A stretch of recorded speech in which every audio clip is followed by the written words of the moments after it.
Kampus ya Farel ya. Tapi habis kan ya, terakhir kan kuliah dokter nih. Iya dok. Oke, kita lanjut ke cairan cerebrospinal ya.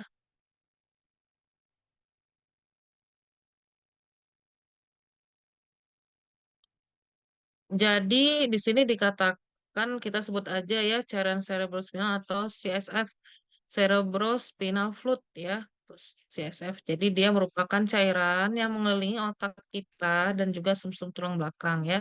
Jadi dia mengalir di dalam area subarachnoid ya di antara arachnoid dan pia mater. Fungsi cerebrospinal fluid ini yaitu yang pertama untuk meredam atau shock absorber ya, melindungi otak terhadap trauma ya. Kemudian juga menyangga mekanis, terus bertindak sebagai bantalan antara otak dan kranium ya, bertindak sebagai reservoir dan mengatur isi kranium, kemudian sebagai media untuk pertukaran nutrisi di sistem saraf pusat dan juga untuk transportasi bagi hormon dan faktor pelepas hormon ya. Kemudian dia juga untuk membuang produk sisa metabolisme melalui absorpsi. Jadi dibentuknya di plexus choroideus yaitu dan oleh sel-sel yang melapisi ventrikel ya. Sawar darah otak normal penting untuk hasil kimia CFF yang normal ya. Kecepatan pembentukannya yaitu 500 mili CSF per hari ya melalui mekanisme ultrafiltrasi ya selektif dari plasma dan juga sekresi aktif dari membran epitel ya. Kemudian untuk mekanisme ekskresi atau absorpsinya ya, jadi kan cairan otak itu nggak melulu diproduksi terus ya dek, tapi supaya seimbang harus ada juga yang diabsorpsi ya. Kalau terus-menerus dibentuk tapi tidak diekskresi, ya namanya akan terjadi peningkatan cairan cerebrospinal ya, menyebabkan peningkatan cairan, bisa menyebabkan peningkatan tekanan intrakranial berbahaya ya, bisa menyebabkan kematian justru. Jadi dia harus ada juga yang namanya mekanisme ekskresinya ya, yang mana di sini dikatakan volume ekskresi itu harus sama dengan volume produksi sehingga jumlah atau volume dari cerebrospinal fluid itu konstan ya. Nah, absorpsi ini terjadi pada villi arachnoid yang menonjol melalui dura ke sinus vena otak. Ya, dari sini nanti akan dibuang atau dialirkan ke aliran darah. Nah, ini tadi ya anatomi daripada otak ya, kemudian pembentukan dan sirkulasi cerebrospinal fluid ya. Jadi di sini kranium, di sini ialah cerebrospinal fluid tadi yang biru, kemudian di sini cerebral cortex ya otaknya, kemudian pia mater, subarachnoid space, kemudian arachnoid, subdural space ya, dura mater, trabecula arachnoid, kemudian arachnoid granulation ya. Jadi dari sini nanti di aliran cairan otak tuh ke sini mengelilingi seperti itu, nanti ke sini ya, lalu ke sini, kemudian masuk ke sini ke tulang belakang spinal cord. Nah, tadi ya sirkulasi cerebrospinal fluid ya terbentuk tadi di plexus choroideus, di ventricle lateralis ya. Kemudian dari CSF tadi berjalan dari ventricle lateralis ke ventricle ketiga melalui foramen interventrikular atau foramen Monro ya. Kemudian dari eh, ventricle ketiga mengalir ke ventricle keempat melalui aqueductus cerebri. Kemudian sirkulasi ini akan dibantu juga oleh pulsasi arteri plexus choroid ya. CSF dari ventricle keempat melewati ruang subarachnoid di sekitar otak dan sumsum tulang belakang melalui foramen Magendie dan foramen Luska. Ya, sudah belajar ya kemarin pas anatomi ya pasti ya, sudah hafal benar ya.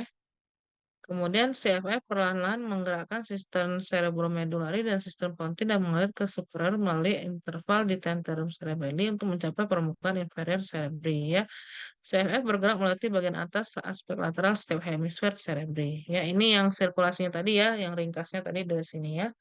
Dari ventricle lateralis ke ventricle ketiga, ventricle keempat, lalu ke subarachnoid space di otak dan spinal cord. Untuk pengambilan spesimen CSF itu diperlukan fungsi lumbal ya, nama itunya ya, tindakannya ya, dilakukan di sela lumbal 3 atau keempat atau lebih rendah ya. Fungsi lumbal disebut juga spinal tap. Jadi dia prosedur pengambilan sampel cairan cerebrospinal untuk pemeriksaan dan juga untuk terapeutik ya. Jadi bisa dua spinal tap ini, bisa untuk pemeriksaan, bisa untuk terapi ya. Kalau diagnostik itu ya itu tadi melakukan analisis biokimia terhadap LCS-nya, kemudian pemeriksaan mikrobiologi dan sitologi. Tapi kalau untuk terapi atau terapeutik itu bisa mengurangi peningkatan tekanan intrakranial. Jadi misalnya pada kasus-kasus tertentu, misalnya meningitis gitu ya, terjadi penumpukan cairan LCS di otak, jadi kita dapat menguranginya sedikit dengan melakukan spinal tap ini. Kemudian yang kedua, jadi dia juga bisa untuk membantu untuk menyuntikkan obat-obatan secara intratekal, biasanya untuk obat-obat kemoterapi ya. Jadi untuk membunuh sel-sel tumor yang menyebar ke otak, kita suntikan obat-obat kemoterapi itu secara intratekal. Jadi dia masuk langsung ke LCS ya. LCS tadi nama lain dari CSF ya. Nah, tadi jadi ketika kita mengambil cairan LCS itu akan dibagi menjadi 3 aliquot. Jadi yang pertama untuk pemeriksaan biokim, kemudian untuk serologis dan juga untuk pemeriksaan mikrobiologi. Sebaiknya kalau kita mengambil cairan LCS ini harus segera dianalisis ya supaya apa hasilnya itu sesuai ya, tidak ada sel-sel yang rusak. Jadi langsung segera sesegera mungkin ya untuk dilakukan pemeriksaan. Bila ada yang lebih atau sisa, sebaiknya segera disimpan karena sampelnya ini sangat berharga ya. Susah melakukannya dan juga sangat beresiko dalam tindakannya. Jadi sekali kita mendapatkan sel apa cairan LCS itu harus di apa betul-betul hati-hati dalam penanganannya ya. Jadi dia bisa mendiagnosis penyakit meningitis dan lain-lain ya. Kemudian juga bisa melihat kondisi lain dari otak dan saraf tulang belakang. Ya. Nah, ini adalah beberapa kontraindikasi untuk melakukan fungsi lumbal ya. Ada bleeding diathesis atau peningkatan tekanan intrakranial yang sangat ini ya, yang sangat nyata ya, artinya sudah mempengaruhi ke sistemik ya. Misalnya pasiennya menjadi tidak sadar ya, sebaiknya tidak dilakukan ya. Kemudian ada infeksi ya di tempat penusukan jarum, misalnya di lumbal 45-nya ada infeksi, misalnya seperti bengkak atau misalnya luka atau bisul itu ya, sebaiknya jangan dilakukan. Atau misalnya kita curiga ada suatu tumor ya di saraf tulang belakang, sebaiknya tidak dilakukan ya, karena bahaya ya kalau sampai tertusuk. Atau bentuk kolumna vertebralisnya tidak normal ya, jadi misalnya deformitas atau misalnya bentuknya ada yang bengkok atau bagaimana ya, itu membutuhkan pandang fluoroskopi. Atau misalnya ketika pasiennya tidak kooperatif sama sekali ya, tidak bisa kita lakukan. Ini tadi ya indikasi pemeriksaan LCS. Bila kita mencurigai adanya infeksi, ada demyelinating disease, ada keganasan maupun perdarahan. Nah, ini prosedur fungsi lumbal ya. Jadi biasanya pasiennya berbaring di tempat tidur miring dengan lutut ditarik ke dada ya, atau bisa juga dengan duduk gitu ya, duduk sambil bersandar ke depan memeluk bantal gitu ya. Kemudian disterilkan area tempat fungsi lumbalnya, lalu kita masukkan spinal needle ya ke antara dua vertebra di dalam sekitar sumsum tulang belakang ya. Kemudian kita masuk keluarkan LCS-nya, kita tampung di wadah steril, kemudian setelah kita rasa cukup jumlahnya, kita keluarkan jarum dan kita berikan plester di tempat bekas menusukkan spinal needle tadi. ya. Lalu segera kita periksa sampel tadi ke laboratorium ya untuk mencari bakteri dan juga nanti kita biarkan ya CSF itu tadi untuk melihat adakah pertumbuhan bakterinya, lalu juga secara biokimia kita lihat adakah protein, gula, dan bahan kimia lainnya. Nah, sebenarnya sampel CSF ini juga dapat diukur tekanannya dengan cara menempelkan tabung khusus pada jarum yang dapat mengukur tekanan cairan yang keluar ya. Tapi kalau secara kasat mata sebenarnya bisa juga kita menilainya ya, Dek ya. Jadi kalau misalnya yang normalnya kan dia kayak menetes gitu ya, tes tes tes lambat gitu. Tapi kalau pada posisi yang misalnya ada peningkatan tekanan intrakranial itu bisa jadi dia alirannya deras gitu ya waktu kita tusuk dengan spinal needle, aliran LCS-nya turunnya deras gitu ya, tes tes tes cepat gitu ya. Nah, bisa jadi kita curiga, wah ini ada peningkatan tekanan intrakranial ya. Normalnya ya dia netes gitu ya, tes tes gitu ya. Tapi kalau cepat hati-hati. Ya ini tadi ya letak di mana posisi kita bisa menusukkan spinal needle. Jadi di antara lumbal 3, lumbal 4 atau lebih bawahnya lumbal 4 dengan lumbal 5. Kalau dokter sendiri dulu biasanya mengerjakannya sih di lumbal 4, lumbal 5. Jadi sejajar dengan sias eh, dekstra maupun sinistra tarik ke tengah, biasanya itu ketemu lumbal 4, lumbal kelima. Ya, tapi biasanya orang lebih suka ke lumbal 3, lumbal 4 dulu. Kalau gagal baru bisa turun ke lumbal 4, lumbal 5. Kalau kita gagal di lomba 5 tidak bisa naik ke lomba 3, lomba 4 ya. Jadi harus dari tempat yang tinggi dulu baru ke tempat yang rendah ya. Nah ini ya spinal needle-nya. Ini sudah ngajarnya. Bentar belum. Bentar ya.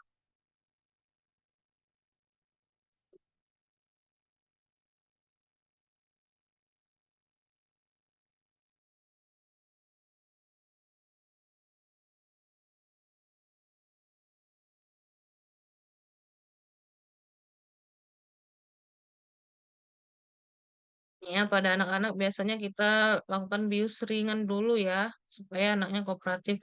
Karena susah kalau anak-anak apalagi ya, pasti berontak. Jadi biasanya kita tidurkan dulu anaknya, kita beri obat, baru kita lakukan pemeriksaan. Ya. Nah, normalnya ya hasil dari pemeriksaan CSF ini dia tidak berwarna jernih dan tidak ada bekuan maupun darah. Ya, kalau dia berawan atau keruh ya, maka kita akan lanjutkan dengan pemeriksaan mikroskopis ya. Biasanya dikarenakan adanya leukosit yang banyak atau adanya mikroorganisme ya. Ingat ya, kalau keruh ya artinya curiga ada suatu infeksi ya. Nah, kalau ada gumpalan, hati-hati menunjukkan peningkatan fibrinogen dan biasanya karena traumatic TAP. Ini bisa juga ya karena traumatic TAP ya. Tapi juga dapat mengindikasikan kerusakan blood-brain barrier ya. Nah, kalau pada meningitis tuberkulosis ingat dia ada pembentukan pelikel ya seperti benang-benang gitu ya pelikel itu. Nanti kan bisa kita cari ya di internet kayak sih pelikel itu maksudnya di LCS. Kalau ada peningkatan lipid dia bisa berbentuk seperti susu gitu cairannya ya. Atau misalnya kalau dia terkontaminasi dengan media sinar X bisa berminyak ya TLCS-nya. Nah, jadi pigmen darah dan hemoglobin dalam CSF. Ada dua hal ya menyebabkan eh, LCS kita bisa berwarna merah gitu ya. Bisa karena traumatic TAP atau bisa karena ada perdarahan beneran ya di subarachnoidnya ya. Atau subarachnoid hemorrhage ya. Bedanya apa? Nah, ini bedanya. Kalau traumatic TAP dia warnanya merah terang ya. Kemudian eh, sel darah merah dalam jumlah yang berkurang saat cairan diambil sampelnya ya. Nah, kalau yang SAH, subarachnoid hemorrhage, dia santokrom warnanya. Jadi dia pigmen pecahan hemoglobin terjadi lisis dan metabolisme sel darah merah sebelumnya, setidaknya 2 jam sebelumnya. Jadi dia warnanya nggak merah terang, tapi santokrom ya, keemasan gitu ya. Nah, ini tadi ya, darah dalam CSF tadi bisa jadi eh, akibat tusukan pada vena leptomeningeal yang tidak disengaja jadi masuk gitu ya ke CSF gitu ya. Nah, cuma bedanya apa? Kalau kalau akibat traumatik TF, dia pada saat awal dan dia akan berwarna merah gitu ya, berdarah gitu. Tapi lama-kelamaan dia akan menjadi jernih ya. Nah, itu bedanya kalau traumatic tape. Kalau SAH dia tidak akan menjadi jernih ya, tetap aja dia santokrom terus gitu ya pas tetesannya kita ambil gitu ya cairannya. Kalau traumatic tape dia awal-awalnya aja darah, nanti lama-lama menjadi jernih ya.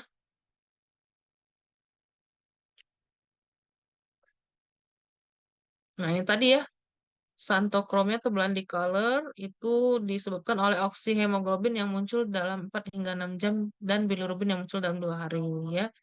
Santokrom juga dapat terlihat dengan infak hemoragik, tumor otak, dan penyakit kuning ya. Jadi bukan hanya karena SAH, ternyata bisa juga pada kasus infak hemoragik, tumor otak, dan penyakit kuning juga menunjukkan warna santokrom pada LCS atau CSF. Nah ya, ini ya, santokromnya perubahan warna supernatant yang menguning, mungkin merah muda atau oranye yang sebelah kiri. Ya, santokromnya kemasannya ya. Ini bisa tadi SAH, peningkatan bilirubin, keraton, protein atau tumor ya bisa ya. Normalnya kita jernih ya.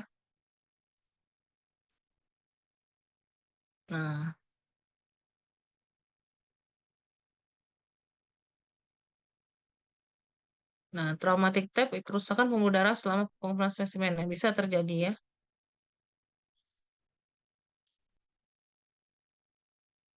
Kapan santokromia menunjukkan perdarahan bila kondisi berikut sudah dieksekusi. Jadi bukan karena traumatic tape dan juga bukan karena hiperbilirubin ya. Jadi pada kasus pasien yang hiperbilirubin yang bilirubinnya di atas 20, ini kalau kita periksa LCS, dia bisa menghasilkan LCS yang berwarna santokrom ya, tapi bukan perdarahan ini artinya. Makanya kita harus singkirkan yang kedua ini dulu, baru bisa menyimpulkan bahwa ini LCS dari pasien darahan ya. Nah ini tadi ya, untuk pemeriksaan CSF, analisis biokimia yang diperiksa ada nggak glukosa, ada nggak protein ya. Kemudian totalnya berapa, spesifiknya ada nggak albuminnya, imunoglobulinnya, ataupun laktatnya.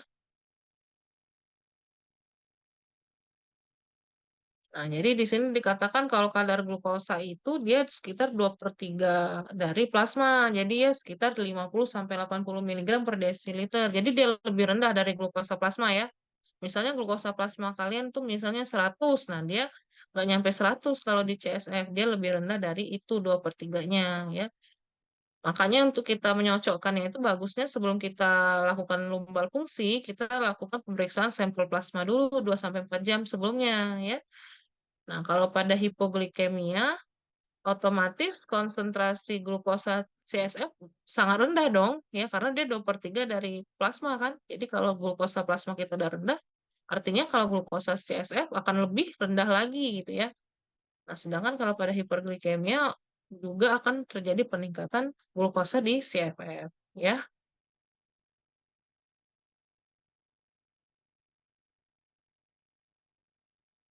Peningkatan konsentrasi glukosa CFF apa artinya? Ya, sebenarnya tidak informatif secara klinis, dia hanya memberikan gambaran bisa jadi nih pasiennya ada hiperglikemi gitu ya. Tapi yang kita harus perhatikan apabila terjadi hipoglikorasia atau penurunan konsentrasi glukosa CFF. Artinya bisa jadi ada gangguan pada carrier mediated transport, misalnya pada kondisi meningitis TB atau sarkoidosis. Atau juga metabolisme aktif terhadap glukosa oleh sel atau organisme ya. Misalnya meningitis purulenta akut, meningitis amuba, meningitis funggal ya. Atau juga bisa peningkatan metabolisme oleh sistem saraf pusat misalnya pada kondisi neoplasma atau tumor gitu ya. Jadi dikatakan kita gampangnya gini aja deh, kalau yang namanya infeksi bakteri gitu ya maupun tumor dia otomatis akan mengkonsumsi glukosa sangat banyak ya sehingga otomatis glukosa di cairan itu akan rendah karena dia banyak diambil oleh sel-sel bakteri ya dan juga sel tumor ya terus dia akan rendah. Nah, kalau virus ya contoh meningitis virus itu biasanya normal-normal saja ya karena dia tidak mengkonsumsi glukosa virus itu ya.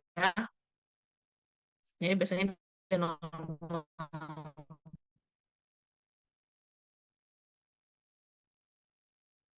Nah, protein. Nah, protein ini 15 sampai 0,45 gram per liter ya. sumber protein pada CFF yaitu tadi 80% dari plasma melalui ultrafiltrasi dan juga 20% dari sintesis intratekal. Nah, yang kita harus perhatikan adalah apabila terjadi peningkatan konsentrasi total protein CSF ya. Sehingga kita harus membandingkan dengan konsentrasi protein serum ya. Nah, indikator non spesifik yang berguna pada keadaan patologis ya. Jadi bisa jadi kalau ada peningkatan eh, protein bisa jadi karena ada darah lisis tadi ya, kontaminan tadi ya, traumatic TB atau peningkatan permeabilitas dari membran epitel yang dikarenakan ada infeksi bakteri atau jamur ya, atau juga cerebral hemorrhage ya, atau juga peningkatan produksi oleh jaringan sistem saraf pusat, misalnya kondisi multiple sclerosis atau subacute sclerosing panencephalitis atau SSPI ya. Dan juga bisa jadi adanya obstruksi ya pada kondisi tumor maupun abses ya. Nah, jadi pada meningitis bakterialis, nah ini meningkatnya jauh banget ya, proteinnya bisa 500 miligram per desiliter ya. Sedangkan kalau yang lebih moderat, yang sekitar 150 sampai 200, misalnya pada meningitis, encephalitis, apa tumor intrakranial, perdana subarachnoid dan infeksi cerebri ya. Nah, namun peningkatan yang lebih berat itu bisa juga terjadi ya, misalnya pada sindrom Guillain-Barré dan schwannoma ya. Nah, ini contohnya multiple sclerosis ya, penyakit ya. Penyakit multiple sclerosis ya. Di sini dikatakan CFF proteinnya bisa normal atau meningkat sedikit gitu ya. Kemudian peningkatan IgG dalam CFF tetapi tidak dalam serum. Jadi artinya IgG-nya meningkat ya di cairan cerebrospinalnya. Ya, kemudian dia ada pita IgG oligoklonal ya di CSF tapi tidak dalam serum ya. Kemudian dia ada juga fragmen myelin dan protein dasar myelin atau myelin basic protein. Ya. Kemudian ya ini tadi ya contoh-contoh apa kelainan yang pada multiple sclerosis ya adanya MBP, kemudian tadi pita IgG oligoklonal ya. Nah, jadi kalau albumin tadi eh, sebenarnya diproduksinya hanya di hati. Jadi eh, kalau ada albumin di CFF, dia artinya melewati blood-brain barrier ya. Jadi bukan dari otaknya, tapi dari sistemik ya, yang masuk ke dalam otak melalui sistem blood-brain barrier. Ya. Nah, imunoglobulin pada CFF, jadi dapat meningkat ya dari sel plasma, kemudian dari darah melalui blood-brain barrier. Konsentrasi IgG dapat meningkat dan konsentrasi albumin normal pada CFF itu menunjukkan produksi IgG-nya lokal ya, artinya memang produksinya itu dari otaknya karena di apa namanya yang lain normal gitu ya. Contohnya pada kasus MS tadi multiple sclerosis maupun SSPI ya. Itu ingetin akan terjadi peningkatan IgG locally ya. Apa yang harus dilakukan apabila terdeteksi peningkatan konsentrasi protein CFF? Nah, pertama lakukan pemeriksaan atau elektroforesis ya. Jika beberapa bending atau oligoclonal bands dari gamma globin terdeteksi, maka kita harus curiga adanya tiga penyakit ini ya. Multiple sclerosis, subacute sclerosing panencephalitis maupun penyakit inflamasi. Kemudian komponen kimia lainnya yang dapat dilihat dari CFF yaitu contohnya kalsium, kalium, fosfat gitu ya. Nah, ini dia akan lebih rendah daripada di darah ya. Sama seperti glukosa tadi ya. Tapi klorida dan magnesium itu sebaliknya dia akan lebih tinggi daripada di darah. Oke. Nah, kemudian konsentrasi klorida pada CFF yang abnormal ya. Contohnya misalnya dia harusnya kan tinggi. Nah, tapi sebaliknya dia akan rendah pada kasus meningitis bakterial akut ya. Maupun meningitis viral dan tumor otak. Ya, jadi normalnya dia tinggi, kalau rendah artinya dia ada hati-hati ada meningitis, ya bakterial, virus maupun tumor. Nah, pada kasus inflamasi dia akan terjadi peningkatan sel inflamasi atau pleositosis, ya. Ini misalnya kasus infeksi maupun non-infeksi, ya.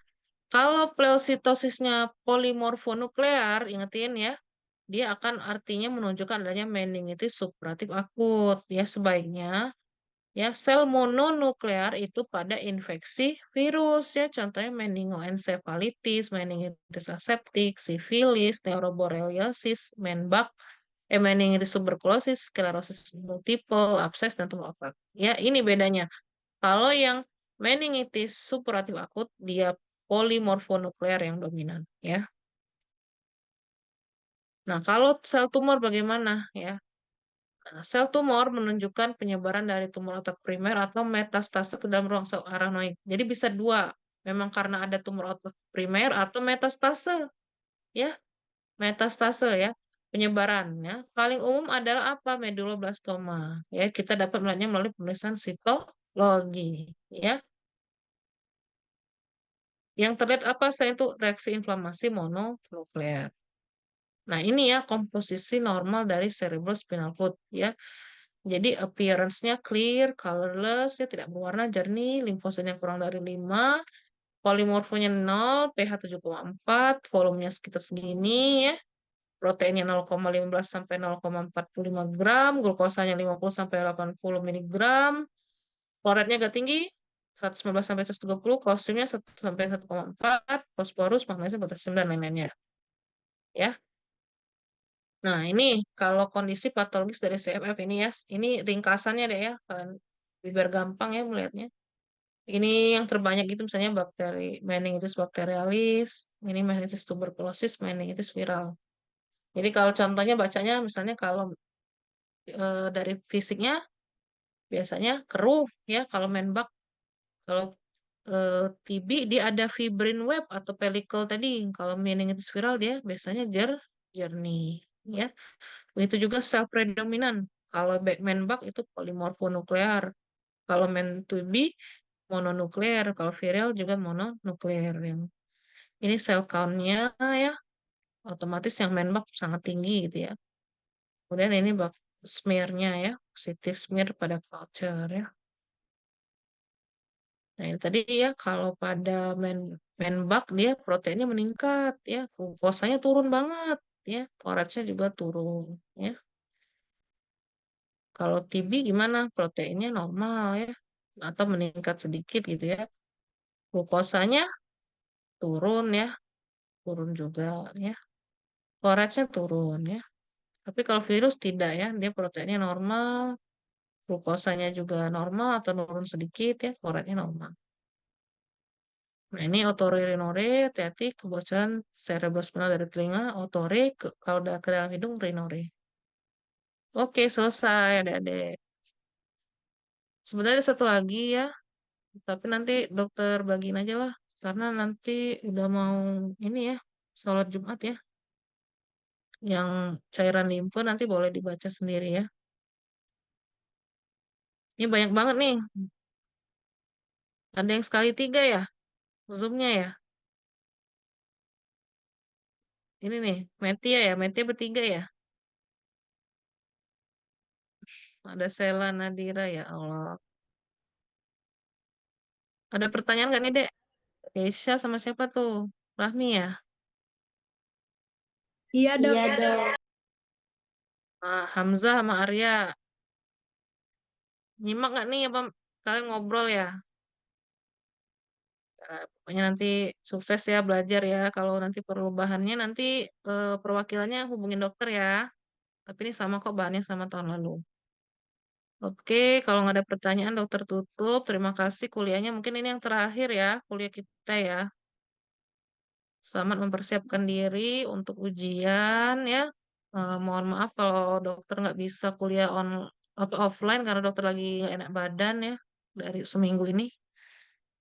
Eh, Semoga berhasil nanti ujiannya ya, dapat A semua. Terima kasih atas perhatiannya. Wassalamualaikum warahmatullahi wabarakatuh. Izin